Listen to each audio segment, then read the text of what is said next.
Perlunya dasar kerja. Kemajuan besar dalam tiap bidang usaha tidak mungkin tanpa adanya dasar kerja yang berlaku umum dalam penerapannya. Anda dapat menjadi terampil dalam mengerjakan batin bawah sadar Anda. Anda dapat menerapkan daya-dayanya dengan hasil pasti sesuai dengan perbandingan pengetahuan mengenai prinsip-prinsipnya serta penerapannya guna mencapai tujuan tertentu. Bila Anda mencampurkan hidrogen dan oksigen dengan perbandingan 2 atom hidrogen dan 1 atom oksigen, airlah yang akan didapat. Tentu Anda paham dengan kenyataan bahwa 1 atom oksigen dan 1 atom karbon monoksida merupakan sebuah gas beracun. Tapi bila Anda menambah 1 atom oksigen lagi, akan Anda peroleh karbon dioksida atau sebuah gas yang tidak berbahaya. Dan begitu seterusnya dengan senyawa kimia lainnya. Jangan Anda kira bahwa prinsip kimia, fisika, dan matematika itu berbeda dari prinsip batin bawah sadar Anda. Marilah kita perhatikan prinsip yang diterima umum. Air mencari tempat yang terendah. Ini merupakan prinsip universal yang berlaku bagi air saja. Perhatikan prinsip lainnya, benda mengembang bila dipanasi. Hal ini berlaku dimanapun, kapanpun, dan dalam keadaan apapun. Anda dapat memanaskan sepotong baja, dan akan memuai biarpun baja itu ditemukan di Cina, Inggris, atau India. Adalah kenyataan universal juga bahwa apapun yang ditanamkan dalam batin bawah sadar Anda akan menjadi kenyataan dalam ruang yang membentuk keadaan, pengalaman, dan keajaiban. Doa Anda itu terkabulkan karena batin bawah sadar Anda itu merupakan prinsip, dan prinsip itu mengarah pada cara kerja sesuatu. Misalnya, prinsip dari listrik adalah mengalir dari potensial tinggi ke potensial rendah. Anda bukannya mengubah prinsip listrik bila Anda sedang menggunakannya, tapi dengan bekerja sama dengan alam Anda, dapat membuat penemuan-penemuan baru, yang merupakan anugerah bagi kemanusiaan dalam berbagai cara. Batin bawah sadar Anda merupakan prinsip dan bekerja sesuai hukum kepercayaan. Anda harus tahu kepercayaan itu apa, mengapa dapat bekerja, dan bagaimana bekerjanya. Hukum batin adalah hukum kepercayaan. Ini berarti percaya bagaimana cara batin itu bekerja, dan mempercayai kepercayaan itu sendiri. Kepercayaan mengenai batin Anda adalah pikiran mengenai batin Anda. Semua pengalaman, kejadian, keadaan, dan pekerjaan Anda adalah reaksi dari bawah sadar Anda terhadap pikiran Anda. Ingatlah, bukannya benda yang Anda percayai, tapi kepercayaan pada batin Anda sendirilah yang mendatangkan hasil. Berhentilah mempercayai kepercayaan palsu, pendapat, dan tahayul. Mulailah mempercayai kebenaran abadi dari penghidupan yang tak pernah berubah. Lalu, Anda akan bergerak maju, ke atas, dan menuju Tuhan. Bacalah terus buku ini dan terapkan prinsip batin sadar yang sesuai dengan jenis pikiran. Sibukkanlah batin Anda dengan konsep-konsep keserasian, kesehatan, kedamaian, dan kemauan baik, maka keajaiban akan terjadi dalam hidup Anda. Batin berangkap 2. Anda hanya punya satu batin, namun memiliki 2 sifat khusus. Garis demarkasi keduanya itu telah dikenal oleh semua orang cerdik pandai zaman ini. Dalam fungsi batin Anda itu dasarnya tidak sama, masing-masing diberkati dengan atribut dan daya yang berbeda dan jelas. Istilah yang pas, batin objektif dan batin subjektif, batin sadar dan batin bawah sadar untuk menunjukkan sifat rangkap 2 dari batin Anda. Batin sadar dan batin bawah sadar. Cara yang sangat baik untuk mengenali kedua fungsi batin Anda adalah menyamankan batin Anda seperti sebuah taman. Anda adalah juru taman, dan sedang menanam benih-benih dalam bawah sadar sepanjang hari. Sadar, seperti itu pula yang akan Anda petik dalam badan dan lingkungan. Mulailah dari sekarang menanam pikiran kedamaian, kebahagiaan, perilaku benar, kemauan baik, dan kemakmuran. Pikirlah dengan tenang dan dengan minat pada sifat-sifat ini, dan terimalah sepenuhnya dalam akal batin sadar. Teruskan menanam benih, pikiran, baik ini dalam taman batin Anda, dan Anda akan menuai hasil yang baik pula.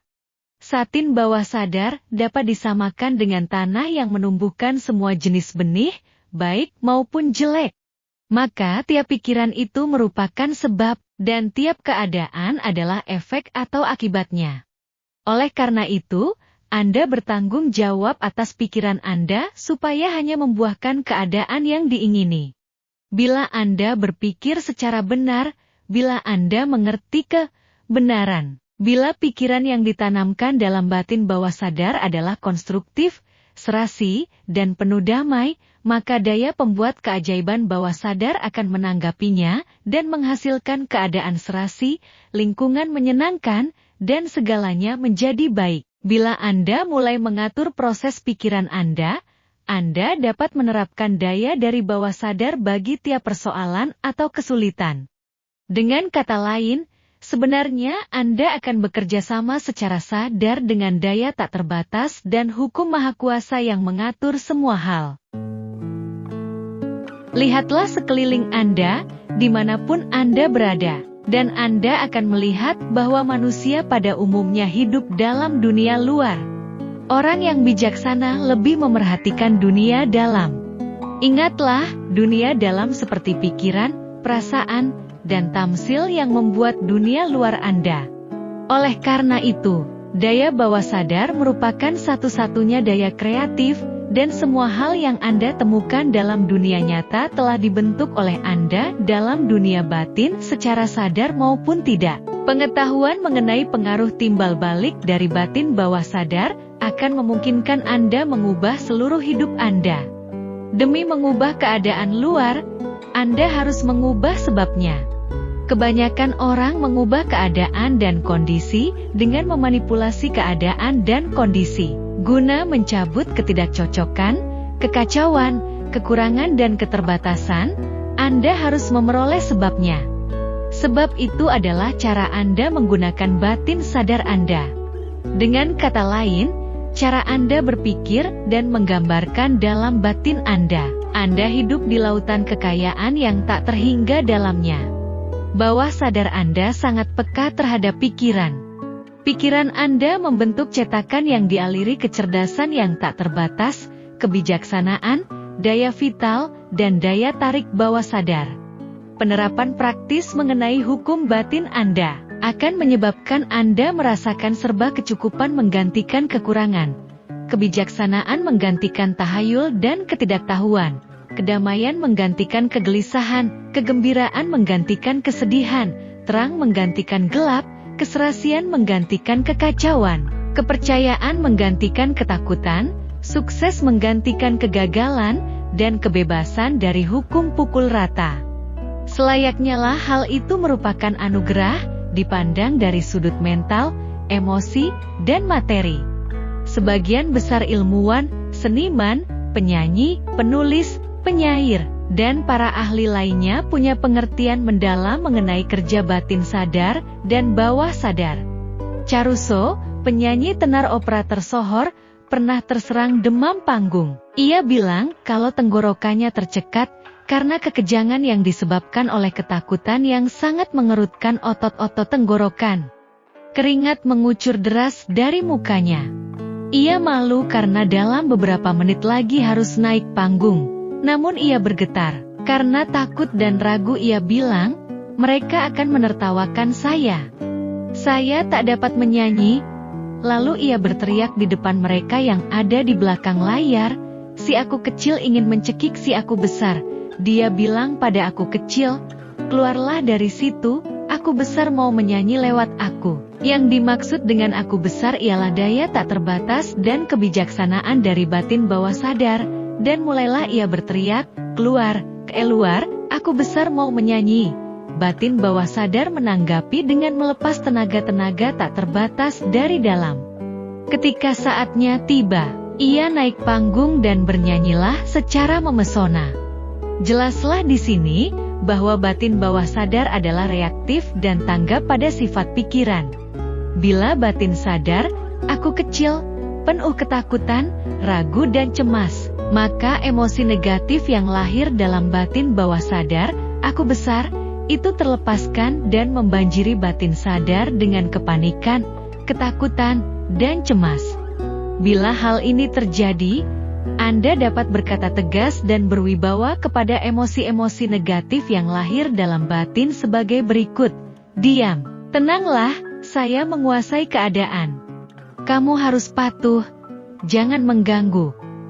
Adalah sangat mengherankan bahwa kita dapat memerintahkan emosi-emosi negatif itu untuk diam dan menuruti kemauan kita. Batin bawah sadar itu tunduk kepada batin sadar, dan itulah sebabnya dinamakan bawah sadar atau batin subjektif. Perbedaan penting dan cara kerjanya Anda akan lihat perbedaan utama dari gambaran berikut. Batin sadar itu seperti kapten sebuah kapal. Ia memberi perintah kepada bagian mesin yang mengatur semua tata teknis mesin dan instrumen lain. Petugas di kamar mesin tidak tahu kemana kapal itu berlayar. Mereka hanya mengikuti perintah kapten yang berada di atas kapal. Mereka bekerja sesuai perintah yang diberikan oleh kapten, tidak peduli apakah kapal itu menabrak karang atau tidak, karena mereka patuh secara otomatis. Anak buah kapal tidak membantah kapten, mereka hanya ikut perintah. Kapten adalah tuan dalam kapalnya, dan perintahnya dijalankan. Seperti itu pula gambarannya, batin sadar adalah kapten dan tuan dari kapal Anda, yang mewakili badan Anda, lingkungan, dan keadaan. Batin bawah sadar Anda mengikuti perintah yang Anda berikan berdasarkan atas kepercayaan dan anggapan batin sadar. Bila Anda sering berkata, "Saya tak mampu," maka bawah sadar akan menepati kata Anda itu, dan akan berusaha supaya Anda tidak bisa memenuhi apa yang Anda ingini. Selama Anda mengatakan, "Saya tidak mampu membayar mobil itu, rumah itu," dan seterusnya, batin bawah sadar Anda akan mengikuti perintah Anda itu.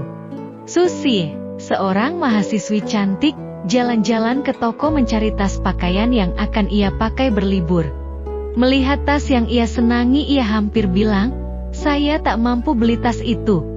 Tapi ingat anjuran, jangan selesaikan pernyataan negatif, nyatakan kebalikannya dengan segera, dan keajaiban akan terjadi dalam hidup Anda.